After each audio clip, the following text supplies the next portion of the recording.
I had a situation where I didn't have sex with a guy. There was literally like an actor at Sundance and we made out and then he like grabbed a condom and I was like, I don't think so. I left the room.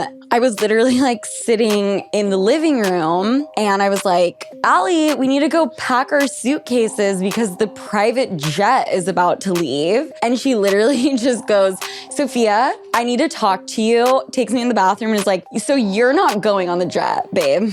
You are disinvited. It's Sofia Franklyn. You are listening to Sofia with an F, and the F is for phenomenal. Hi, everybody. Welcome to Sofia with an F. I hope you are having an amazing Thursday or Friday or Saturday or whenever you're listening to this. I am going to try to channel all of my anxiety that I have right now into this creative process of recording this episode because I need to leave for the airport in an hour. And somehow, some way, I convinced Soph that we also need to grab a bite and have a boozy brunch. So I need to record this episode and go to a restaurant and order a drink and order food. And there's just no way in hell that that's even going to happen. You would think by now, considering I am traveling internationally like every 3 to 4 weeks, I would be a little bit more efficient. Actually, I'm going to take that back. This is the most calming and chill and laid back packing experience I've ever had. Like 2 trips ago, you guys, I had bought a Blade ticket, which is a helicopter that takes you from the city to the airport, okay? And I was on the list to go on this helicopter and I straight up just didn't show. Like there was a helicopter waiting to take me to JFK and it was a no call, no show. And I was still in bed calling my mom, like a 2-year-old, crying about how packing is like so up. But we grown now. And I needed to record this episode before I left because I watched White Lotus, the finale, last night, and I have not watched a piece of television that has impacted me the way that the finale did in a very long time. Let me start by saying I am one of the few people, I think, that I haven't been like a huge White Lotus fan. I just took a sip of this mango margarita seltzer. What the is this gasoline with bubbles? Like what? Oh, it's a Cutwater. Okay, it's 12.5% alcohol. Okay, that makes more sense, but holy shit. Also, yes, it is not even 5 p.m.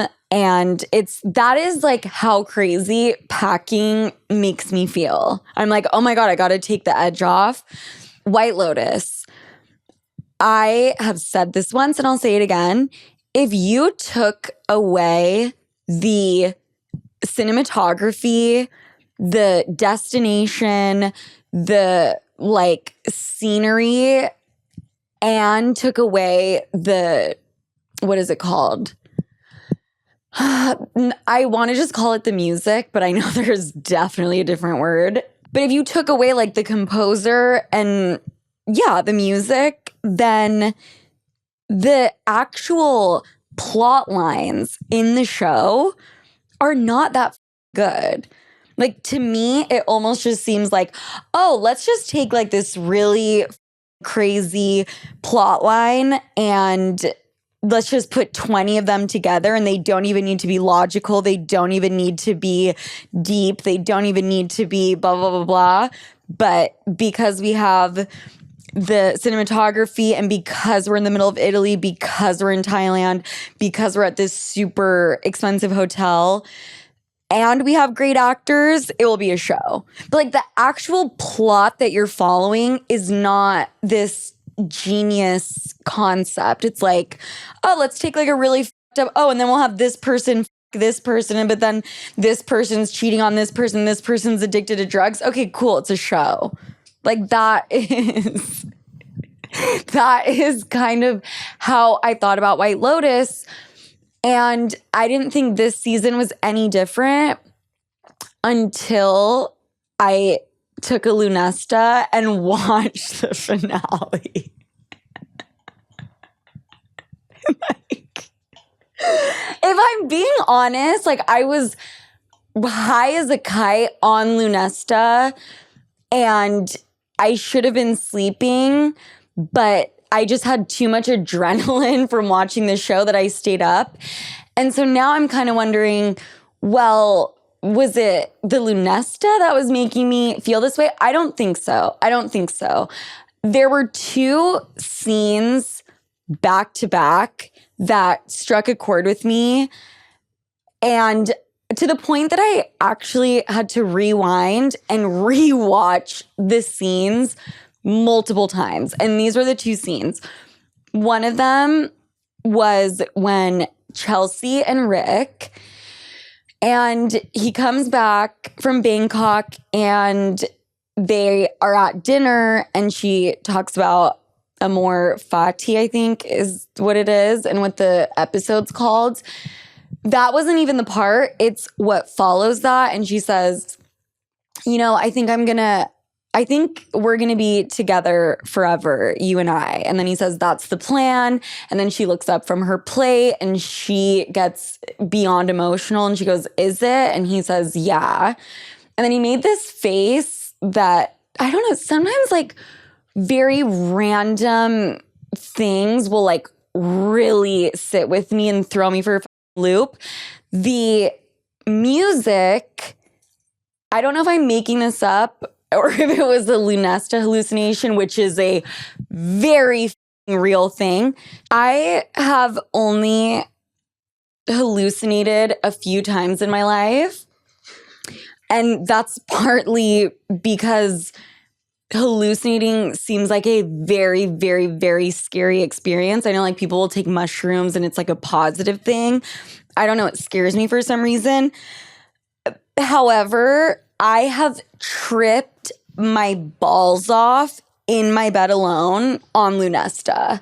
Like I have never hallucinated in the same way. And it like does this weird thing where I can look at anything in my room. I can look at my hand. I can look at the TV screen. And all of a sudden, it becomes like extremely pixelated. And like the little fragments of whatever I was looking at come off and turn 3D and come towards me, like towards my face. Oh, also, I've had like a Spider-Man situation where I think there's like webs kind of just in the air, like connecting. That sounds really scary. Okay. You guys, I wrote in my notes app, also still hallucinating. I remember like having to cover one of my eyeballs so I could even type this out. The title of this says AM. I don't know what that means. Type, oh my God, this is so creepy.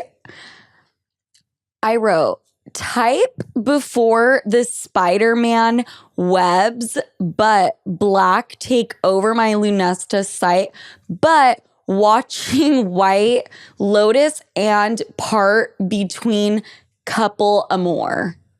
What the does that mean? I have no clue. I actually want to blame this more on my eyesight and less on the medication. Back to the episode. When they're having this conversation at the table, the music and all of the sounds literally go like 10 levels lower. Like it gets 20 degrees less loud. And for whatever reason, it just like really resonated with me. I just had therapy today and got done talking about this. I think it struck a chord with me also because I feel feelings similar to that for the first time in my life. And I can't even bring myself to own that or like say it without trying to dull and minimize it. And that's something I'm working on. But I think that played a part too. What is Chelsea's name? The actress? Amy Lou Wood. I don't believe that her name is Amy Lou. That is the craziest.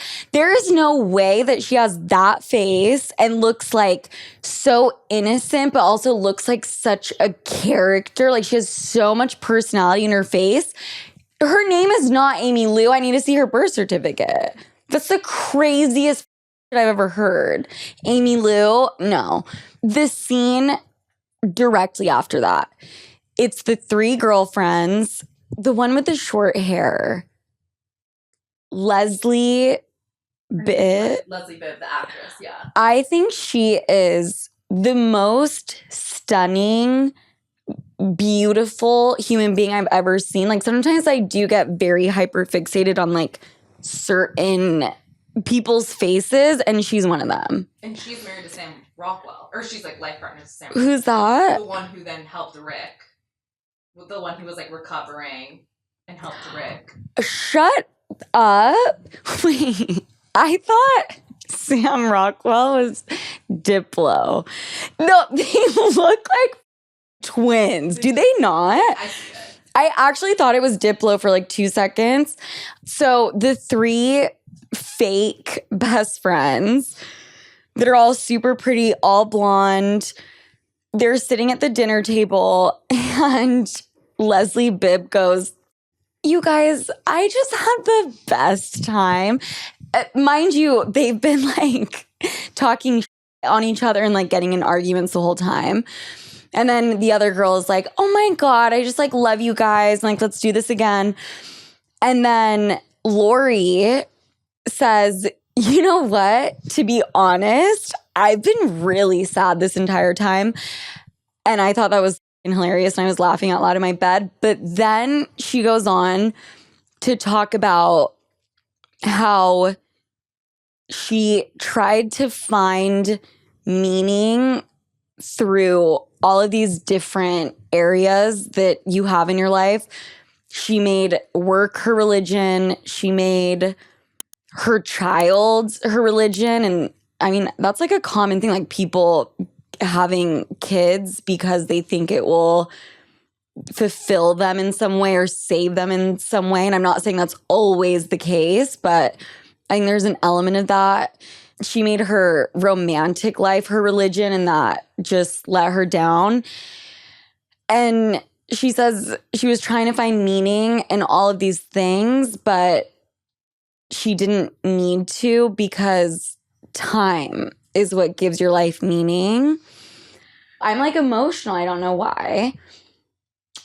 In my meditation practice, one of the big things is this idea of impermanence.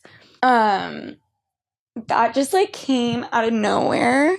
In my meditation practice, one of the big takeaways and something that Sam Harris, the guy that he's the neuroscientist at Stanford who like put together the entire program, he talks about impermanence a lot and how it's this really scary thing, but without it, it's kind of like this yin and yang concept, because without it, it's like what is worth doing or what is worth feeling or literally what is important. But the way he talks about it was able to like actually resonate with me, because you always hear people saying stuff like life is short, you know, life goes by in a second, like you don't have that much time, blah, blah, blah. And like none of those things ever resonated. And then I remember I was meditating one day and he said at the end of the meditation, he said something about going skiing. And he wasn't saying, you know, if you're skiing or if you're on vacation, let's like use vacation as an example, and you're like laying on the beach. It's not, I'm so grateful to be in this moment because it's so beautiful and I'm with people I love and blah, blah, blah. The way he phrases it is, this might be the last time. I don't know what's going on. This might be the last time I'm on the beach. And it's like so grim, but it's so true. And it's so, I don't know, for me, it's not this like sad, dark reality that we're all living in. It's this like really powerful thing. And I don't know. And I think the way and the script that Leslie, and like exactly how she said it, exactly how she phrased it, exactly in that moment, I thought it was like brilliant. I thought it was genius. I am pretty sure I like started tearing up watching it. And now I'm about to shit on the rest of White Lotus because time is of the essence. And if I don't say it now, I don't know if I'll ever have another chance to shit on White Lotus again.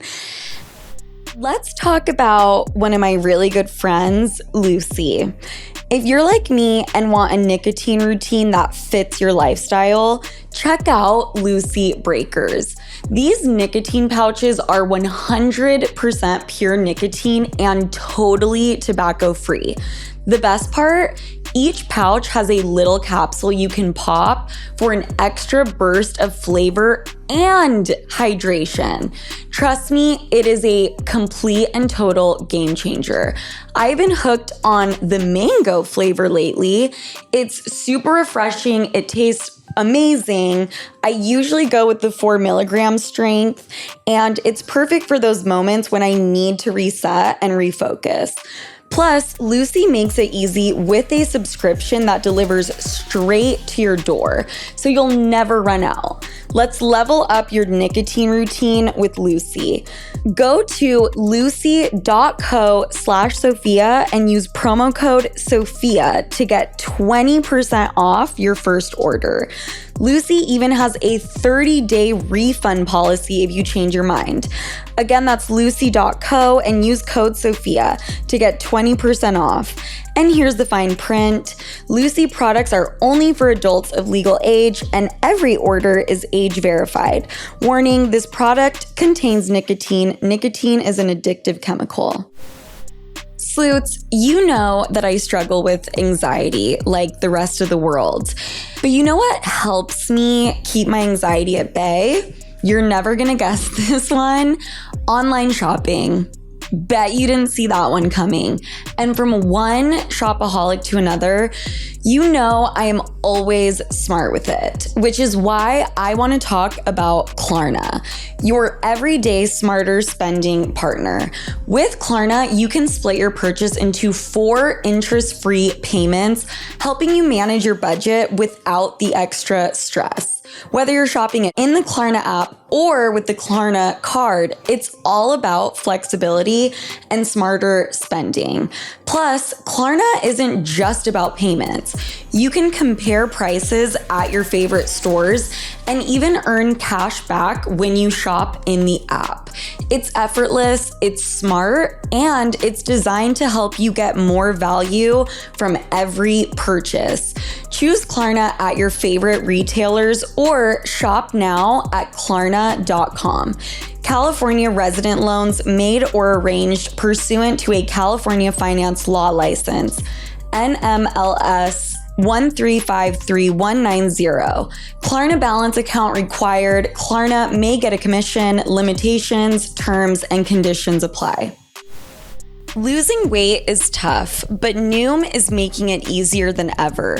You probably know Noom as a leader in behavior change and sustainable weight loss, but now they're taking it a step further with Noom GLP-1, a compounded semaglutide that helps you lose weight and keep it off. And the best part, it's actually affordable, starting at just $149. For those who qualify, Noom GLP-1 ships right to your door in just 7 days. But Noom is more than just medication. Their proven program pairs GLP-1s with Companion, a guide designed to help you build lasting habits and maintain muscle while losing fat. Plus, you'll have access to a doctor, a coach, and a supportive community right from the app. Noom GLP-1 starts at $149 and is delivered to your door in 7 days. Start your GLP-1 journey today at Noom.com. That's Noom.com.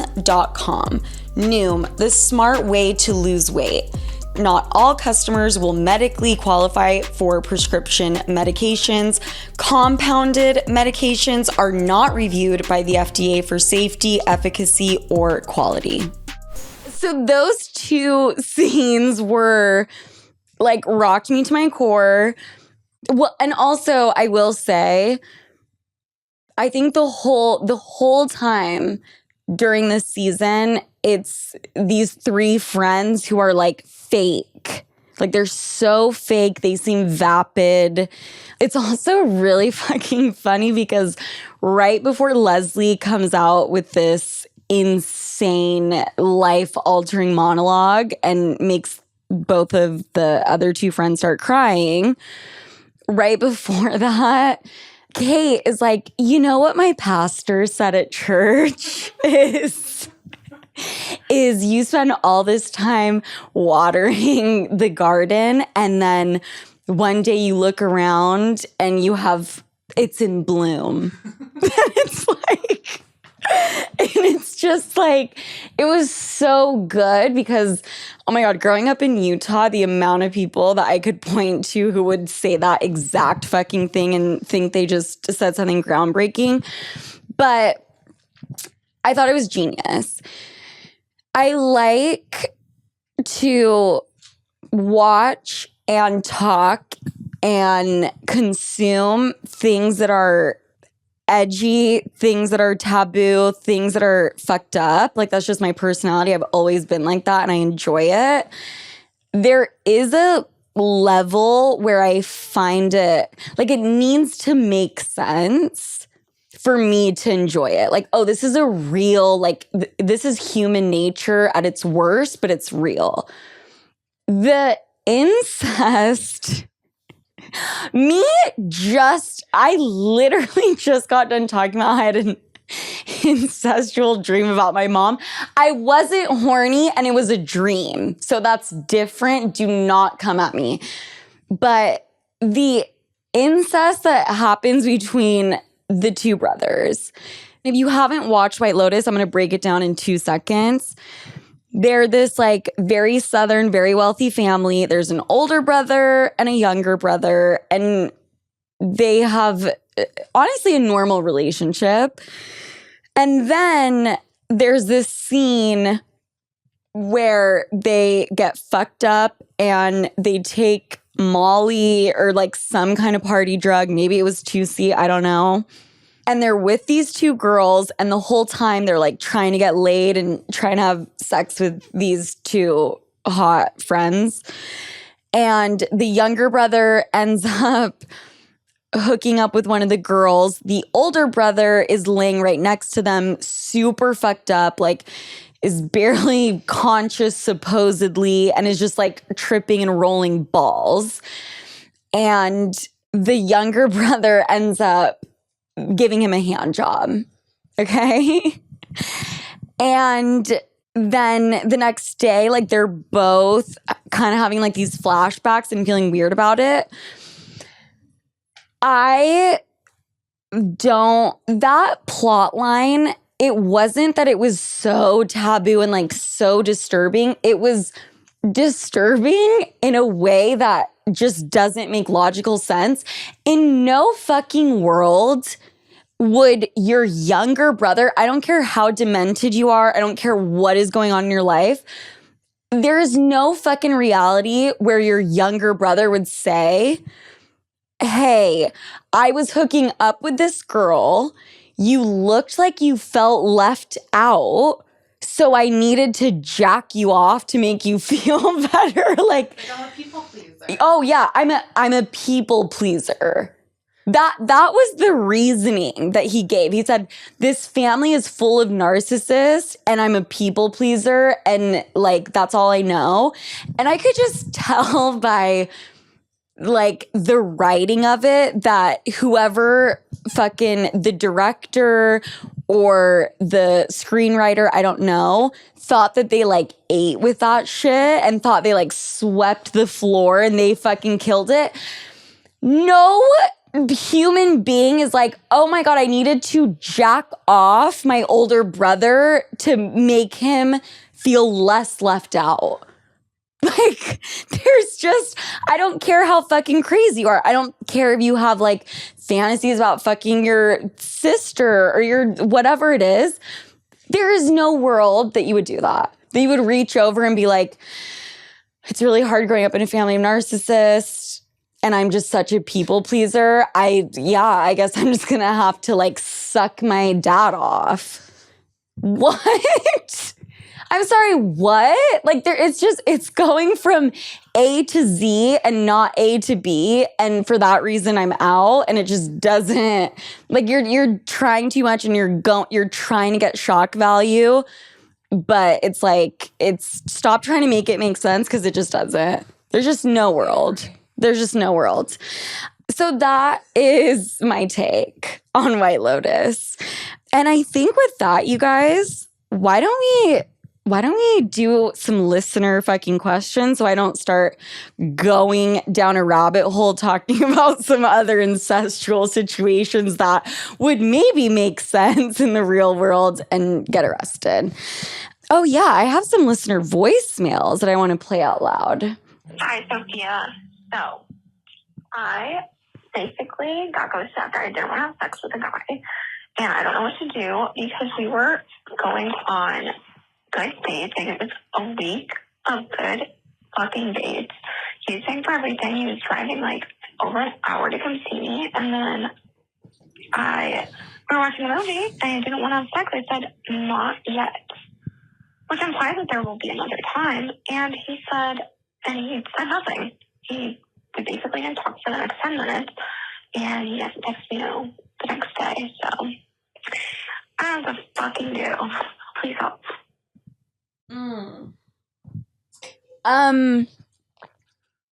So basically you didn't have sex with this guy and he punished you for it.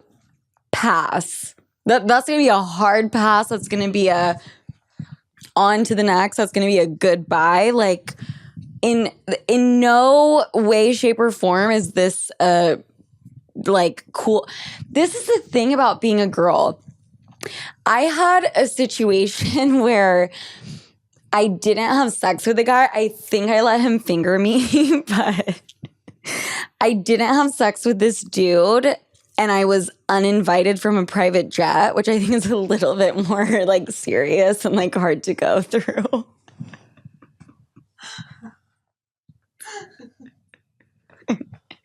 I'm joking, but I'm not joking about the story. Like there was literally like an actor at Sundance who was part of this like very popular television show and we made out and then he like grabbed a condom and I was like, I don't think so.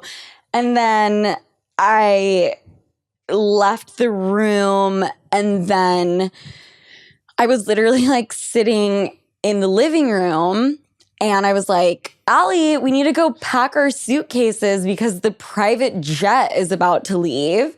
And Allie was like ignoring me. And I was like, Allie, we have to drive all the way back to the fucking city to get our suitcases and our clothes.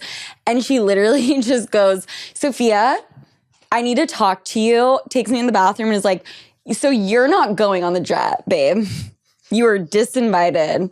And everyone here knows about it. And that's why everyone's being weird and being silent when you're talking about going on the jet. So the reason I bring that up is, what a fucking loser. What a loser. How embarrassing. Oh my God, this girl wouldn't suck my dick so she can't go on the private jet.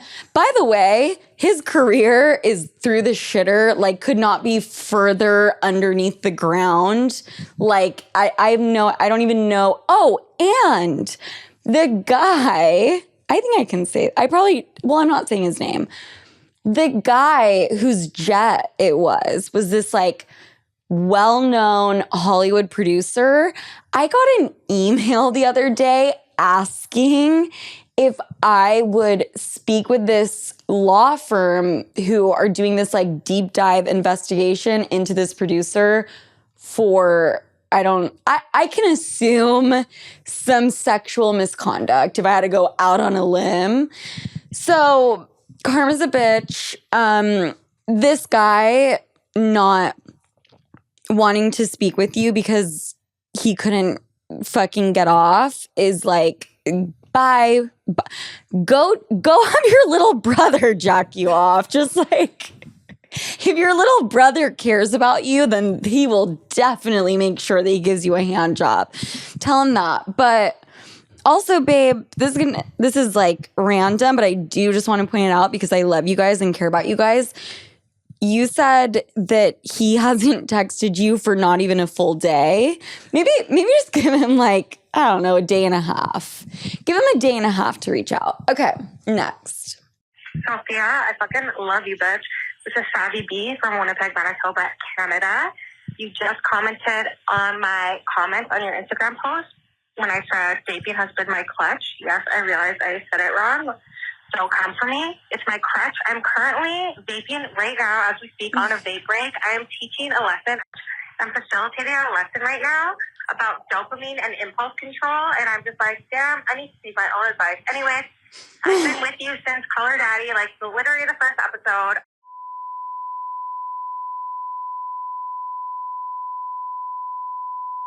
Love you forever and ever and ever, ever.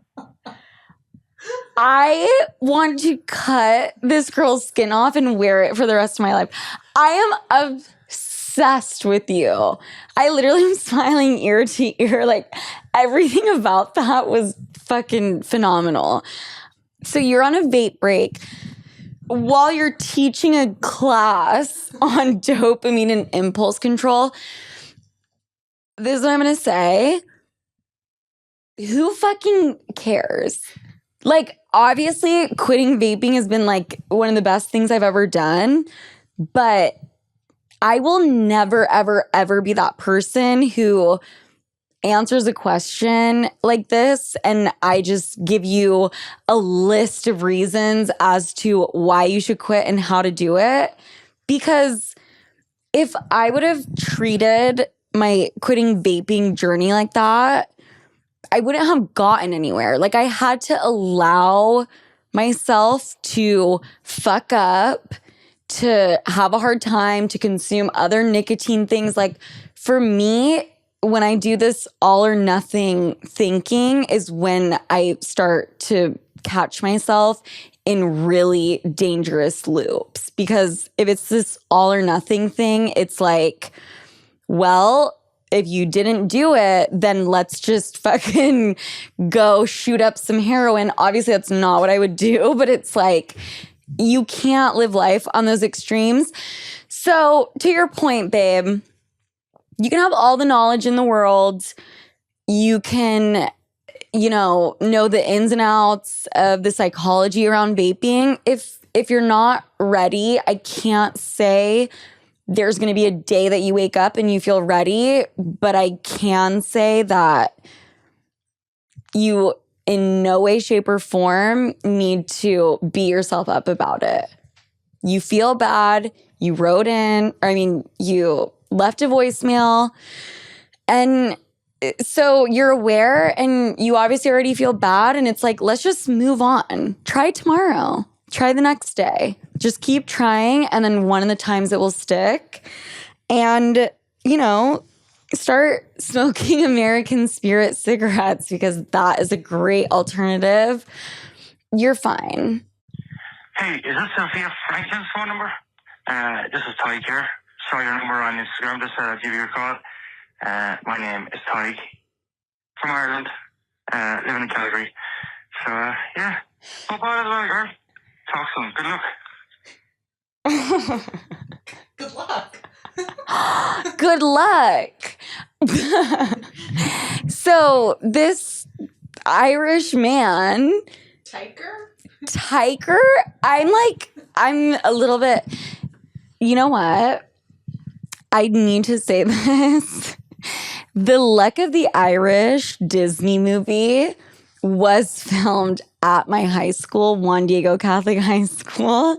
And it's this nervous tick that I say that constantly, and I want to stop bringing it up on dates, at dinner, to random people, in my podcast, in my life. Like, in my life, period, I really want to stop bringing up the fact that this Disney movie from 20 years ago was filmed at my high school, which was also 20 years ago. Like, I want to get a lobotomy so that leaves my brain. It's like this nervous, like, oh my God, I'm going to tell him about this Disney movie, Look at the Irish, that literally was previewed and only shown when cable was still a thing in high school. And I'm now a grown-ass woman. But I don't know if I could pass that up. He's from Ireland.